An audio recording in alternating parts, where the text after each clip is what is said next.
Into the north window of my chamber glows the pole star with uncanny light.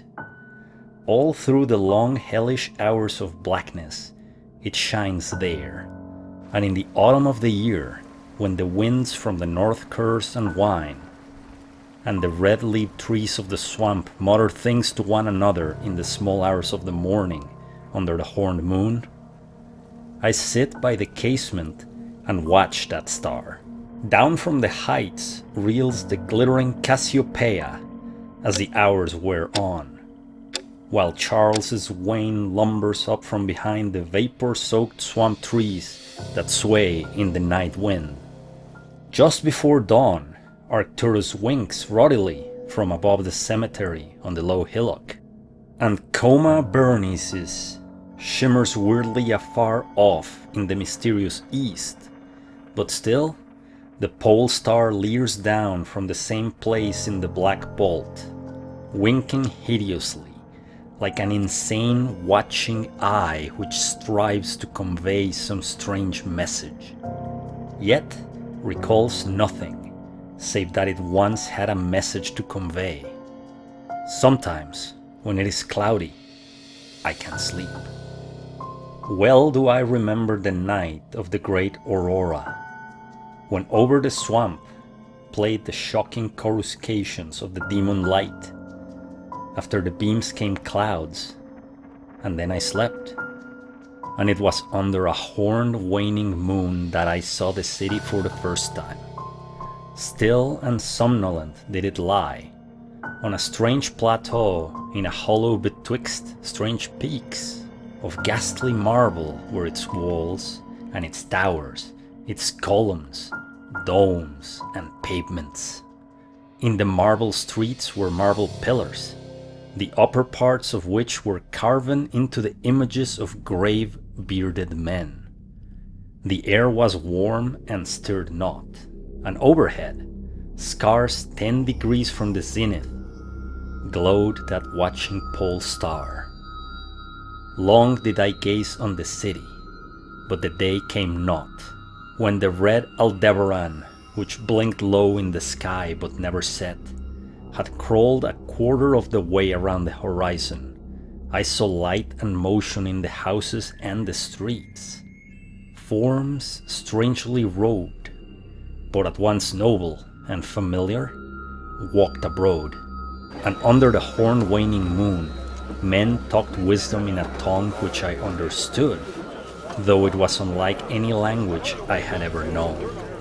And when the red Aldebaran had crawled more than halfway around the horizon, there were again darkness and silence. When I awakened, I was not as I had been.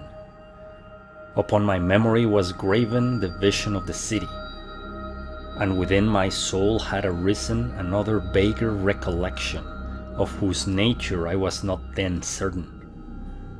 Thereafter, on the cloudy nights when I could sleep, I saw the city often, sometimes under that horned waning moon, and sometimes under the hot yellow rays of a sun which did not set, but which wheeled low around the horizon. And on the clear nights, the pole star leered as never before. Gradually, I came to wonder what might be my place in that city on the strange plateau betwixt strange peaks. At first, content to view the scene as an all-observant, uncorporeal presence, I now desired to define my relation to it, and to speak my mind amongst the grave men who conversed each day in the public squares.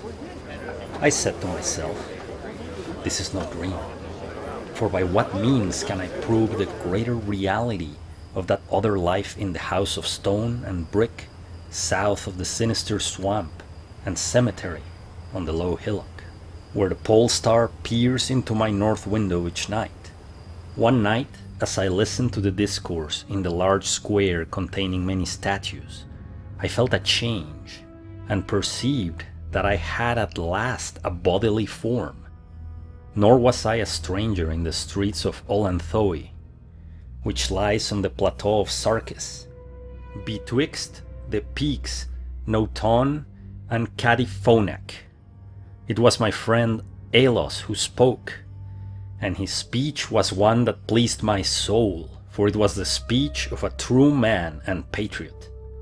That night had the news come of Dikos' fall, and of the advance of the Inutos, squat, hellish yellow fiends, who 5 years ago had appeared out of the unknown west to ravage the confines of our kingdom, and finally to besiege our towns. Having taken the fortified places at the foot of the mountains, their way now lay open to the plateau, unless every citizen could resist with the strength of 10 men. For the squat creatures were mighty in the arts of war, and knew not the scruples of honor which held back our tall, grey-eyed men of Lomar from ruthless conquest. Alos, my friend, was commander of all the forces on the plateau, and in him lay the last hope of our country. On this occasion, he spoke of the perils to be faced, and exhorted the men of Olanthoe, bravest of the Lomarians, to sustain the traditions of their ancestors, who then forced to move southward from Sobna before the advance of the great ice sheet, even as our descendants must someday flee from the land of Lomar, valiantly and victoriously swept aside the hairy, long-armed cannibal Nofex that stood in their way.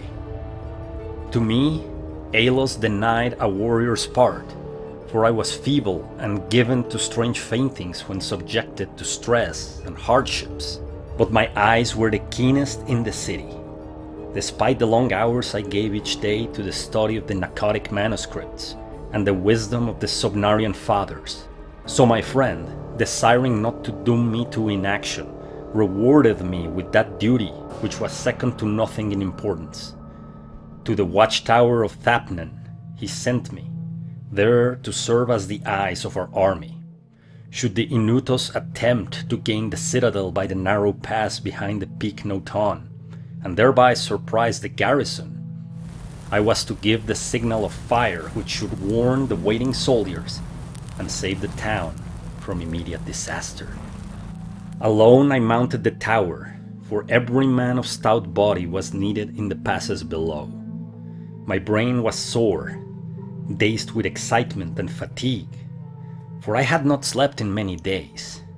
Yet was my purpose firm, for I loved my native land of Lomar and the marble city of Olanthoe that lies betwixt the peaks of Noton and Cadiphonac. But as I stood in the tower's topmost chamber, I beheld the horned waning moon, red and sinister, quivering through the vapors that hovered over the distant valley of Bainoff, and through an opening in the roof glittered the pale pole star, fluttering as if alive, and leering like a fiend and tempter. Methought its spirit whispered evil counsel, soothing me to traitorous somnolence with a damnable rhythmical promise, which it repeated over and over. Slumber, watcher till the spheres, 26,000 years have revolved, and I return to the spot where now I burn. Other stars anon shall rise to the axis of the skies, stars that soothe and stars that bless with a sweet forgetfulness.